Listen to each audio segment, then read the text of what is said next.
Hello, and welcome to the 2023 Critical Care Congress edition of the Society of Critical Care Medicine podcast. I'm your host, Marilyn Bulloch. Today, I am pleased to be joined by Judith Jacobi, PharmD, MCCM, and BCCCP to discuss the mission of the SCCM LEAD program. LEAD stands for Leadership, Empowerment, and Development Program.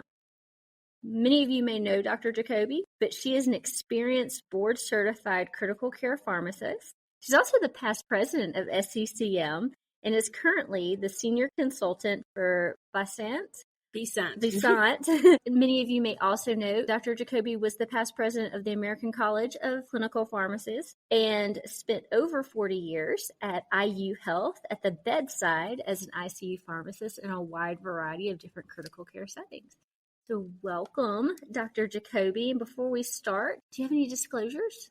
Well, I obviously am a consultant with Visant and get paid for work on the pharmacy practice model. Otherwise, I am part of an advisory board for the Pfizer Hospital Products Division, but none of that has any impact on my work on the new LEAD committee. And as you mentioned before, LEAD is brand new for SCCM.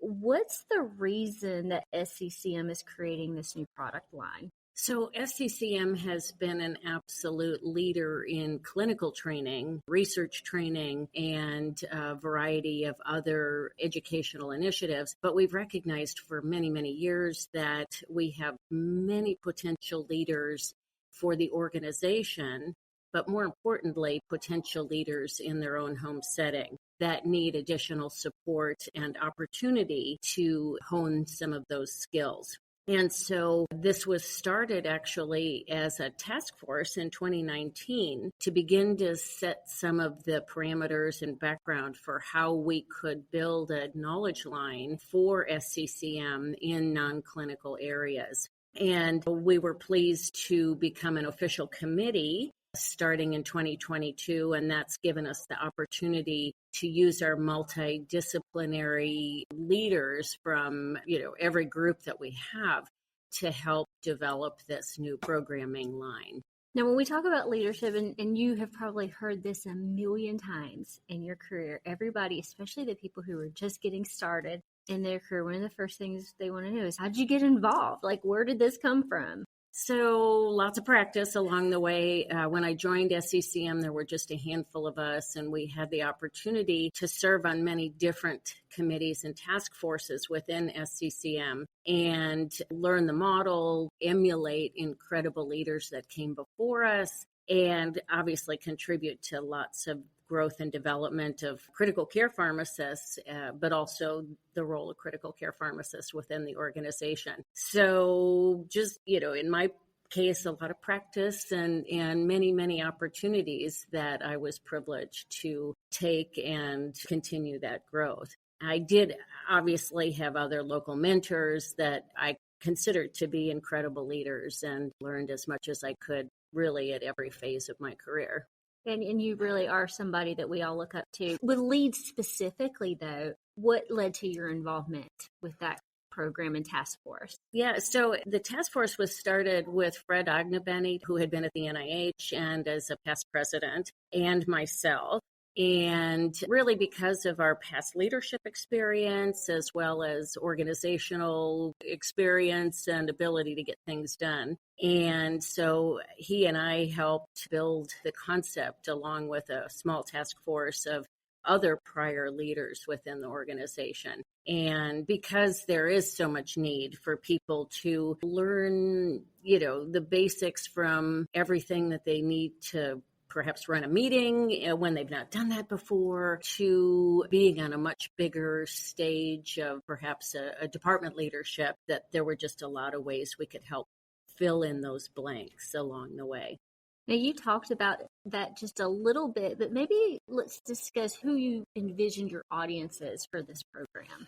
So we felt that with SCCM and some of the other professional organizations that there was more attention to the development of fellows and early trainees, but that people who were out in perhaps their first job, that they might need support in ways that they hadn't been prepared in their training program. So when we started, we kind of thought, well, we'll have like this early career group, and then we'll focus on the mid-career group that perhaps are considering changes in what they do or how they do it. And then we ought to address the late career group who might be thinking about, well, what kind of legacy am I going to leave? Or am I going to be ready to retire when I want to retire? And so that was our starting point. But it's kind of interesting because it's really evolved. What we recognized is that people get called upon to do non-clinical / leadership activities really pretty much at any point in their career. And so while there are a few things we've kind of geared toward people at different points in their career, we realize that life is very fluid and you might need anything at any point. And so we've really tried to establish our educational components, keeping in mind that sometimes people just need a bit of on-demand assistance. Well, I want to really commend you for the mid-career and even the late career piece, because I feel like sometimes those practitioners get left out with so much focus on the new careers and provide, we exhaust a lot of our energy on them and they need it, but I think it's great. What specific activities do you look for offering each one of these groups in the future? So we've really tried to capitalize on a lot of different platforms and have had so far a number of volunteers from within the lead committee, as well as from other people that we've tapped to do microlearning recordings that people can do in the comfort of their own home, targeting less than 15 minutes to hit one very focused topic, perhaps in depth. And so we're capturing a growing stable of those topics. We've already had several webinars on leadership-focused topics, but really considering where we were in the COVID world, focusing on staff and team support and individual support, burnout type of topics, team support topics. And so we're going to continue that focus, but use the webinar platform for a variety of other topics. And then hopefully we'll be rolling here soon as well with podcasts, again, to find different ways that we can prepare content that people can use in the way they like to use content. And so we're probably going to try and have maybe quarterly themes with a webinar anchoring and some of the other topics and media to enhance that. Now, for anybody who's listening to this podcast and thinks, I might like to go see that. You mentioned burnout. I know I was looking this afternoon and noticed one on mentoring. What specifically would you say might be the most interesting to someone who is at that point where they've just been given something and they're just trying to survive at this point? Oh gosh, yeah. And so again, recognizing that people need a whole continuum of content. The microlearnings in particular, we have the opportunity to really focus on some more basic how-tos, or here are the high point things you really need to consider before you endeavor to take this on. But again, with the webinars, that's going to allow us to get into much greater depth on a given topic. And then we have the privilege here at Congress of having a pre-con, a whole day session that we divided up into kind of team activity, team support, building a team, kind of focused areas. Then went into some of the kind of nuts and bolts of unit finances, how to build quality improvement into your day-to-day work, how to read a contract, and what sort of things you might need to think about. And so tools for individuals who at some point are going to be confronted by those types of activities to really kind of enhance, obviously training for that leadership of others, but also direction of yourself. So I was listening to you talk about the different areas that you were covered in this pre-Congress session, and I'm like, we don't learn any of that in school. And like you, I've also been involved with medical trainees, and I know nurses probably don't as well. So we train these clinicians to do really good healthcare, but so many other aspects of their job, they're almost just left to sink or swim. So it sounds like that's kind of where you're going. Now, you mentioned earlier that a lot of your content is microlearning, which, to be fair, that's how people are learning these days. They have a spare 15 minutes. But one of the things I think we have learned, especially at this Congress, is people are so happy to be back together again and to see one another. So are there any plans for any other live get-togethers or live educational settings? One of our big challenges, and true of everyone who does adult education, is how can we make this more interactive? And so we've already started planning with the assumption that we'll have a session of some sort next year in terms of how can we incorporate more of the interactive training, role-playing, simulation, that type of thing. But honestly, one of the big platforms we used in the pre-con this year was with the networking tables. And although we had envisioned that there would be opportunity for people to kind of flow around from one topic leader to another, it became very self-directed and interactive, and people just addressed questions to their group that they all either needed some support on, affirmation on, querying our mentors. And what we're really hoping to do is help establish some of that networking and mentorship opportunities by giving people a chance to meet others and meet our current leaders. The lead had an interesting webinar recently about the end of mentorship as we know it. I know we want to definitely attract our listeners to go view that webinar more in depth, but can you maybe just give us a little spoiler about what that was really focusing on?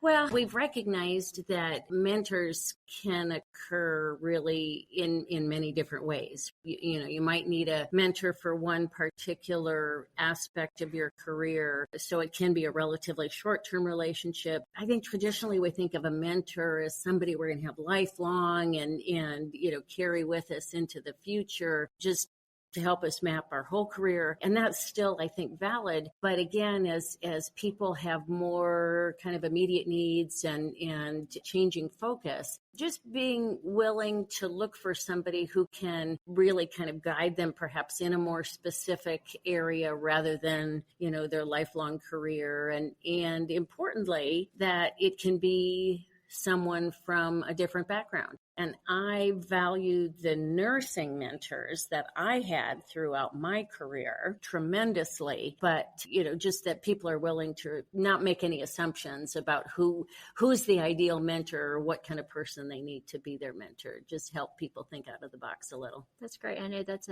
something that we've heard a lot about, different mentor models moving on. So if any of you haven't had a chance to go view that webinar, I highly encourage you to do so. Looking back, you've had an esteemed career, and I think we would be wrong for not saying that. As you look back in everything that you've done, you've been president of 2 national organizations, you've helped really one of the forerunners for pharmacy post-grad training. You've just done so much. But looking back now, if you could think back to Judy when she first started, right out of pharmacy school, everything, had this program like this existed, what do you wish someone would have told you and that you could have gotten out of this, knowing everything you know now? I think it's interesting because I think leaders can always be trained.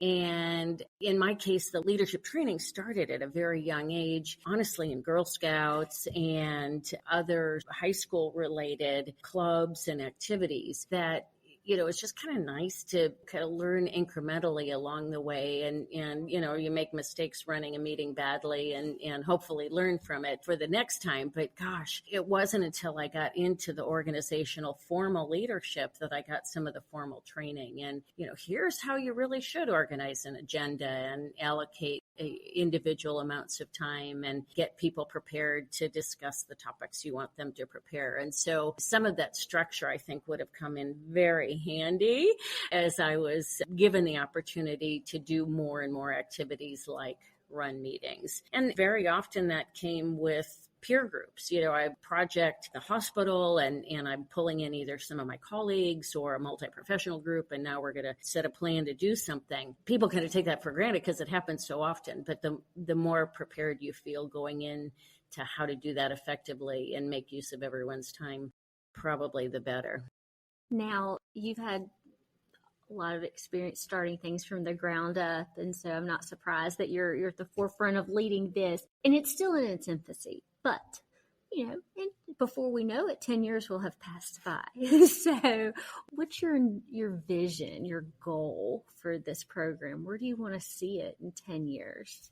Well, I think probably the biggest opportunity is for SCCM with its multi-professional model to give people an opportunity to, really learn from the best, practice in a safe space, especially for something that then maybe you have to take home and do for real, and that people don't consider it as something different from their day-to-day role, that people just have more opportunities to recognize that in many ways we're leaders every day, just with the interactions we have with our teams and families, and that there's always a better way to do things. And so I am hoping that it becomes as big a learning platform as many of our other practice and research related areas. And here at this 2023 Congress, there have been actually many other topics that are in this leadership realm that the lead committee had nothing to do with, but I think we're really happy that all the participants are getting some exposure to that focus as well.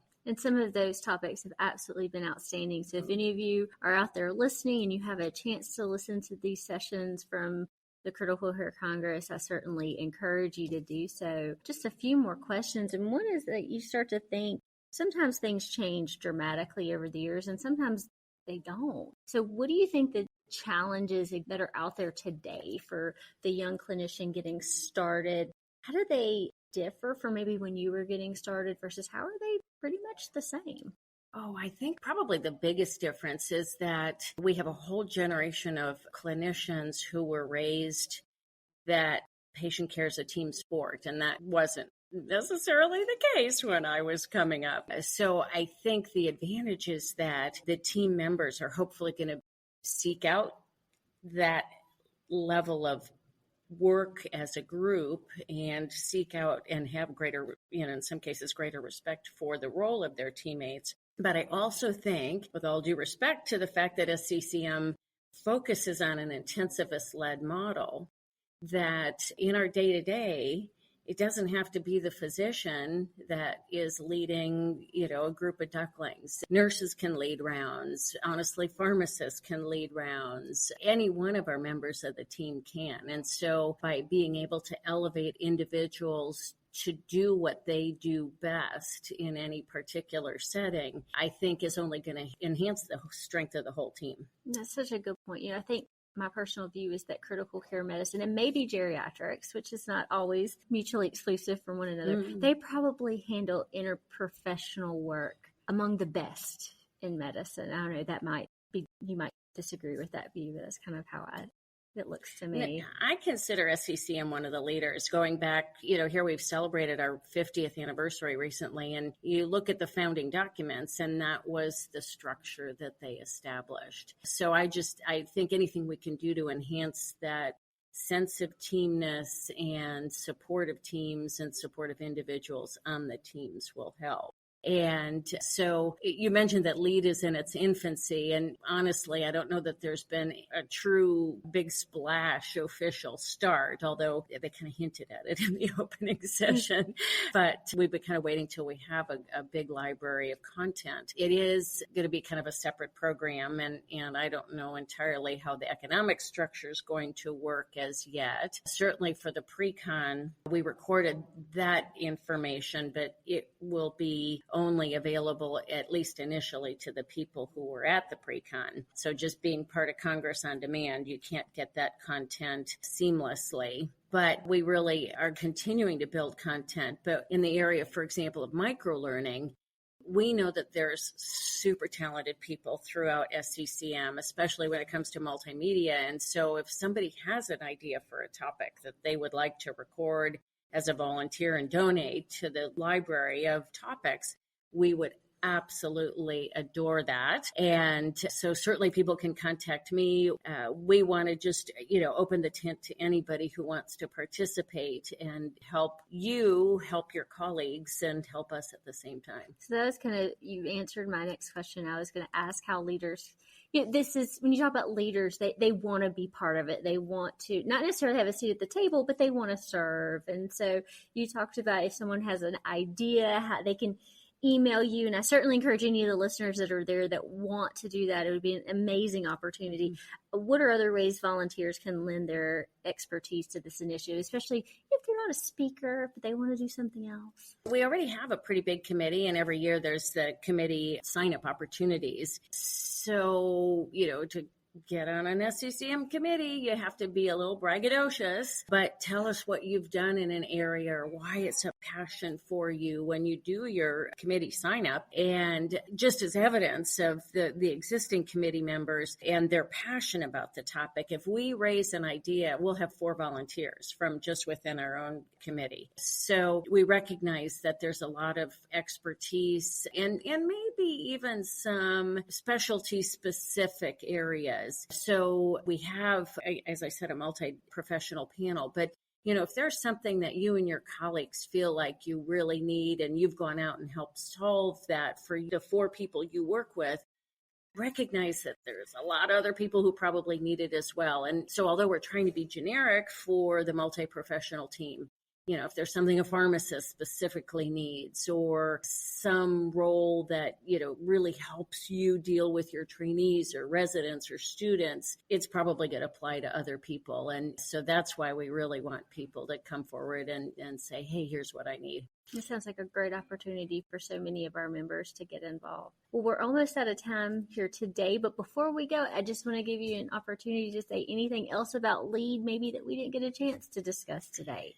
Well, I think probably the biggest thing is my kudos to the whole group that have been involved up to this point to help us get to this point. And Jerome Lee will be taking over as the chair with Sergio Zanotti as his co-chair, and I'll be sticking with them. And we really feel like this is going to be a really important year to help us cement our role as a resource for our membership. So just want to really give my thanks to all the work that they've done and our 2 staff partners, Ariel and Dawn, who have contributed much of their energy and time as well. Thank you so much for being here. All of our listeners, thank you for listening. If any of you do want to get involved, whether you're participating or just listening to the content, again, I highly encourage you to do so. This concludes another edition of the Society of Critical Care Medicine podcast. For the Society of Critical Care Medicine podcast, I'm Marilyn Bulloch, and thank you for listening. This podcast was recorded during the Society of Critical Care Medicine's 2023 Critical Care Congress. Access essential education online through Congress Digital. More than 120 sessions are available on an easy-to-use platform. Continuing education credit is also available. Some SCCM members receive complimentary access to Congress Digital. To learn more, visit sccm.org/congressdigital. Marilyn N. Bulloch, PharmD, BCPS, FCCM, is an associate clinical professor and director of strategic operations at Auburn University Harrison School of Pharmacy. She is also an adjunct associate professor in the Department of Family, Internal and Rural Medicine at the University of Alabama in Tuscaloosa, Alabama, USA, and the University of Alabama, Birmingham School of Medicine. Join or renew your membership with SCCM, the only multi-professional society dedicated exclusively to the advancement of critical care. Contact a customer service representative at 847-827-6888 or visit sccm.org/membership for more information. The SCCM podcast is the copyrighted material of the Society of Critical Care Medicine, and all rights are reserved. Find more episodes at sccm.org/podcast. This podcast is for educational purposes only. The material presented is intended to represent an approach, view, statement, or opinion of the presenter that may be helpful to others. The views and opinions expressed herein are those of the presenters and do not necessarily reflect the opinions or views of SCCM. SCCM does not recommend or endorse any specific test, physician, product, procedure, opinion, or other information that may be mentioned.